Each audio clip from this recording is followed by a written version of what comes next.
अरे मनोमनी क्षणोक्षणी तुझाच परिभास होतोय रे बाबा. हो रे देवा. अरे हे विश्व तुझ्यामुळे चाललंय. अरे तुझ्या प्रेरणेशिवाय या विश्वाच्या ठिकाणी अरे वृक्षाचा पर्ण सुद्धा हलत नाही. एवढी तुझी लीला अघात रे बाबा, अघात. देवा हे प्रभू राया रामचंद्रा, हे प्रभू. अरे देवा अरे तुझ्या कृपा आशीर्वादानं मला हनुमंत पुत्र लाभला, पुत्र जन्माला आला. हो पराक्रमी पुत्र तो माझा, किती पराक्रम त्याचे. देवा तुझ्याच आशीर्वादामुळे रे बाबा. हो आठवतोय तो क्षण.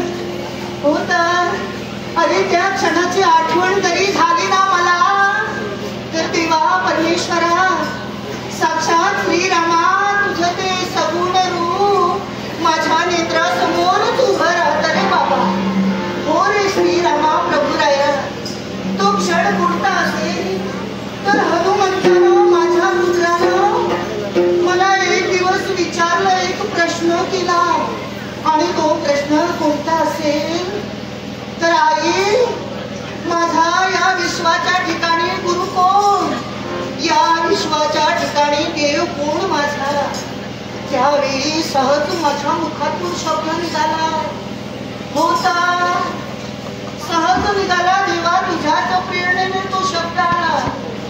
आणि काय म्हणाले, अरे बाळ हनुमंता तुझ्या अंगी असलेलं गुप्त कौपीन आणि यज्ञोपवीत जो ओळखेल आणि पंपा सरोवराच्या ठिकाणी जो दर्शन देईल तोच तुझा गुरु, तोच तुझा देव.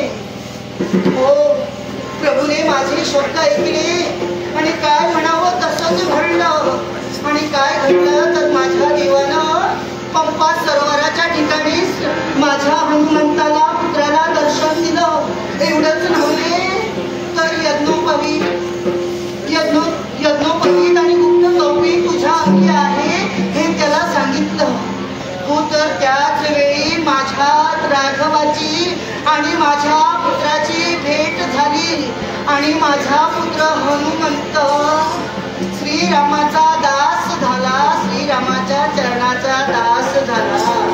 तर दिनापासून माझा बाळ हनुमंत मुखी श्रीराम जय राम जय जय राम त्याच नामात मग्न असतो, ध्यानात मग्न असतो. एवढंच नव्हे तर मी सुद्धा त्या प्रभू रामाच्या नामात मग्न असते. त्याचं नाम घेतल्याशिवाय माझ्या मनाचं किंवा समाधान झालेलं नाही. आता असंच करते, इथेच बसते, प्रभूच्या नामात गंग होते.